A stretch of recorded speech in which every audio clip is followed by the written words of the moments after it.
pagi Bapak Ibu Saudara yang dikasihi Tuhan. Kita bertemu kembali di hari Sabtu pagi ini untuk sama-sama kita di dalam jam doa pagi.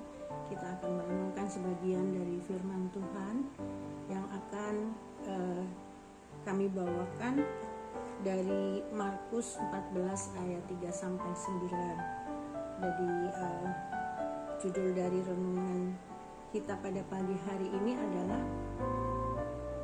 tentang sebuah aroma atau keharuman, yaitu narwastu tercurah, keharuman tersebar, dan ini adalah perbuatan yang indah bagi Tuhan. Mari kita akan berdoa terlebih dahulu. Bapa yang di surga, Bapa yang kami sembah di dalam nama Yesus, kami mengucap syukur ya Tuhan, pada pagi hari ini kami menyiapkan waktu untuk duduk diam di kaki Engkau, untuk mendengarkan, merenungkan, bahkan melakukan apa yang Kau perintahkan pada kami pada pagi hari ini. Biarlah hikmat-Mu, pengertian daripada Engkau boleh memenuhi hati dan pikiran kami, supaya apa yang Engkau perintahkan kami boleh lakukan dengan sebaik-baiknya. Terima kasih Tuhan Yesus, yang di dalam nama-Mu kami berdoa dan mengucap syukur. Baiklah, kita akan buka Alkitab kita dari Markus 14 ayat 3 sampai 9. Judul dari perikop ini adalah Yesus diurapi. Saya mulai dari ayat 3. Ketika Yesus berada di Betania di rumah Simon si Kusta dan sedang duduk makan, datanglah seorang perempuan membawa suatu buli-buli pualam berisi minyak narwastu murni yang mahal harganya. Setelah dipecahkannya leher buli-buli itu, dicurahkannya minyak itu ke atas kepala Yesus.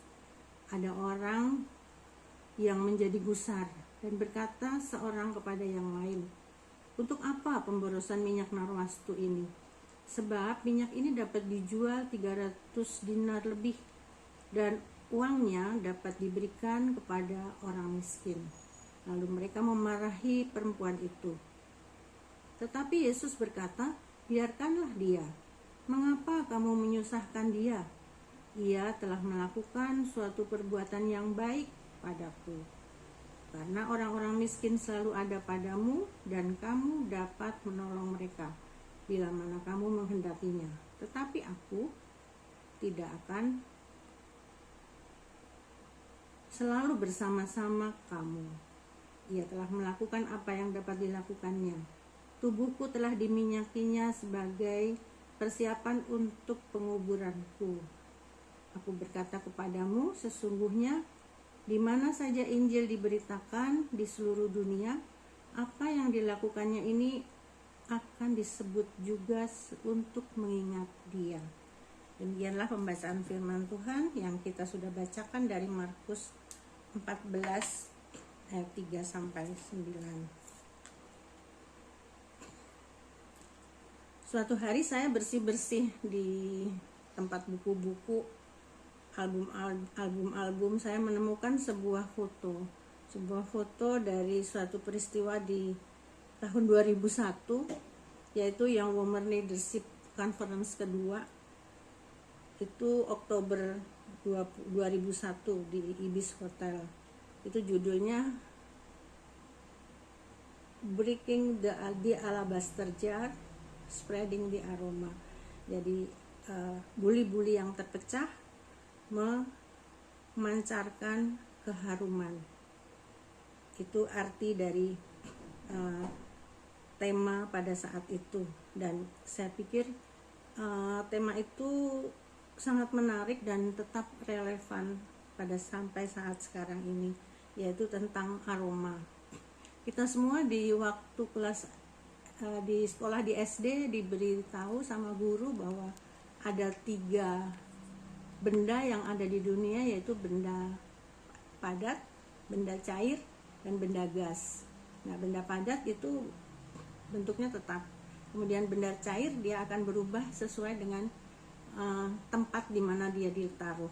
Kemudian benda gas adalah satu benda yang akan memenuhi ruangan. Seluruh ruangan itu akan dipenuhi oleh gas itu. Itulah yang disebut dengan aroma atau keharuman. Nah, suatu hari ketika saya naik angkot, dulu saya masih kuat naik angkot ya. Nah, mau ke gereja ceritanya, sore-sore mau latihan paduan suara. Nah, kemudian tiba-tiba ada aroma yang busuk sekali. Orang-orang pada nengok-nengok, siapa yang kentut atau siapa yang mengeluarkan bau nggak enak gitu ya. Tapi nggak berapa lama pertanyaan itu terjawab bahwa ada sebuah truk yang mengangkut sampah. Dan dia mepet gitu mendekati tempat angkot saya sedang macet di situ. Nah, disitulah bau tadi berasal dan aroma yang tidak menyenangkan tadi menyebar tanpa bisa dicegah kembali. Jadi itulah pengaruh dari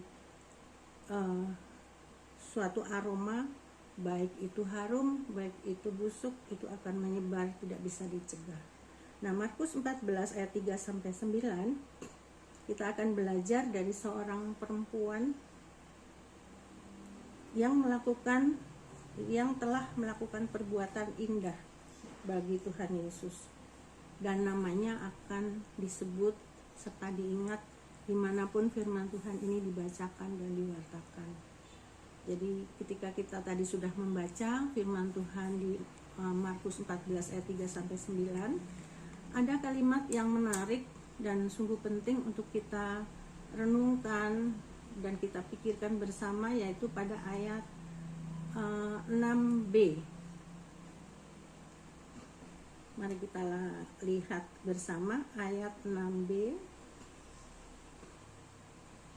Tetapi Yesus berkata, ini saya mulai dari awal, biarkanlah dia, mengapa kamu menyusahkan dia? Nah, yang B adalah ia telah melakukan suatu perbuatan yang baik padaku. Dikatakannya seperti itu. Nah, saya berusaha untuk mencari referensi atau pembanding dari terjemahan Alkitab yang lain. Ini tadi dari Lembaga Alkitab Indonesia yang tadi saya bacakan. Kemudian ada dari Alkitab bahasa Jawa seperti ini, dikatakan, nanging Gusti Yesus ngandika, nengno wae wong iku, ya kene kowe padha gawe ribeting atine. Wong iku nindakake panggawe becik marang aku. Jadi perbuatan baik diterjemahkan di sini sebagai panggawe becik. Kemudian ada lagi terjemahan TSI atau terjemahan sederhana Indonesia berkata seperti ini. Namun Yesus berkata, biarkanlah dia, tidak usah kalian menegurnya. Perempuan ini sudah melakukan hal yang indah bagiku. Nah, yang terakhir terjemahan dari NIV, New International Version, berkata seperti ini. Leave her alone, said Jesus. Why are you bothering her? She had done a beautiful thing to me. Hampir sama dengan yang TSI tadi, dia telah melakukan sesuatu yang indah bagiku. Yesus berkata seperti itu. Nah, melakukan perbuatan yang indah bagiku. Dengan merenungkan berbagai terjemahan di ayat 6b di atas, kita semakin diperkaya dengan frasa ia telah melakukan perbuatan yang baik. Kemudian versi yang lain mengatakan nindakake panggawe becik. Kemudian sudah melakukan hal yang indah bagiku. She has done a beautiful thing to me. Jadi perbuatan yang indah, kata Yesus. Mengapa Tuhan Yesus berkata seperti itu kepada perempuan yang mengurapi dia?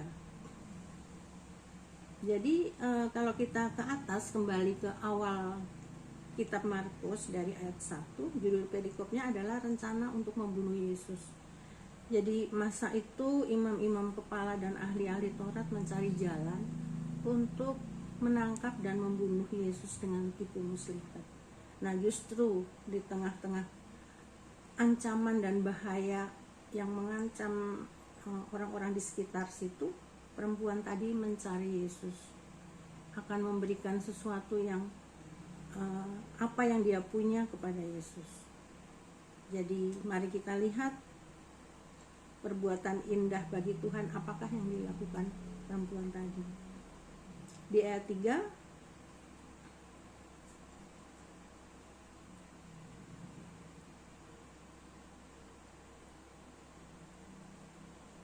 dia membawa sebuah buli-buli pualam berisi minyak narwastu murni yang mahal. Jadi dia tidak memikirkan, tidak menghitung-hitung berapa ya uang yang harus saya keluarkan untuk mengumpulkan minyak narwastu tadi. Jadi kalau dihitung itu untuk ayat yang selanjutnya dia bernilai 300 dinar atau setara dengan gaji pekerja selama 1 tahun. Saya iseng-iseng menghitung kalau 200.000 per hari kali 365 setahun itu terkumpullah nilai 91.250.000. Cuma sekali dipecah kemudian dituangkan sesaat itu saja dan habis. Tapi dia rela melakukan hal itu kepada Tuhan demi kasih-Nya. Jadi dia tidak menghitung-hitung apa yang diberikan kepada Tuhan. Untuk selanjutnya ayat 3 tadi mengatakan nilai narwastu tadi sangat mahal dan itu milik satu-satunya. Jadi dia sepertinya memberikan 100% apa yang dia punya. Nah, kemudian untuk ayat 4 dan 5, perbuatan indah apa yang selanjutnya perempuan itu lakukan. Ayat 4 dan 5 di sini ternyata ada orang yang menjadi gusar. Gusar itu artinya marah ya, marah, nggak suka atau ya mencela apa yang dia lakukan. Nah, dia rela dikritik, disalahartikan orang. Dikatakannya bahwa itu adalah pemborosan. Buat apa dibuang-buang, cuma sekali tuang sudah habis, itu kan bisa dijual seperti itu. Jadi ketika kita melakukan sesuatu perbuatan yang indah bagi Tuhan, terkadang kita berhadapan dengan kritik, berhadapan dengan salah arti bagi orang lain apa yang kita lakukan. Tetapi firman Tuhan mengatakan bahwa yang dilakukan perempuan tadi, dia tetap melakukannya. Kemudian di ayat yang ke-8, ini sangat penting. Di ayat yang ke-8,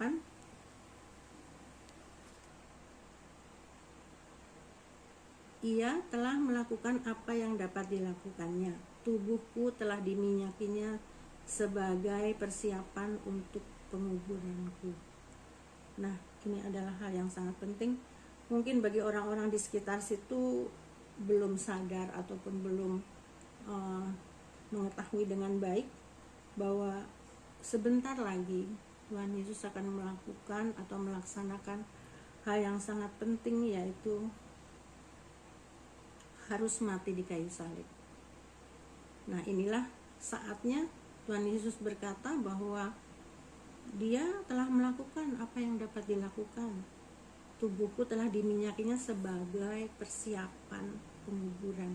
Jadi minyak-minyak yang harum itu biasanya digunakan untuk kadang mengurapi orang sakit, kadang juga untuk persiapan kalau ada orang meninggal, atau setelah meninggal sebelum dikuburkan itu biasanya diurapi oleh minyak wangi. Nah, itulah perbuatan indah bagi Tuhan yang dilakukan perempuan tadi. Perbuatan perempuan itu mengenalkan manusia pada kematian Kristus. pada saat dia bersiap mencurahkan darahnya sebagai korban penghapus dosa.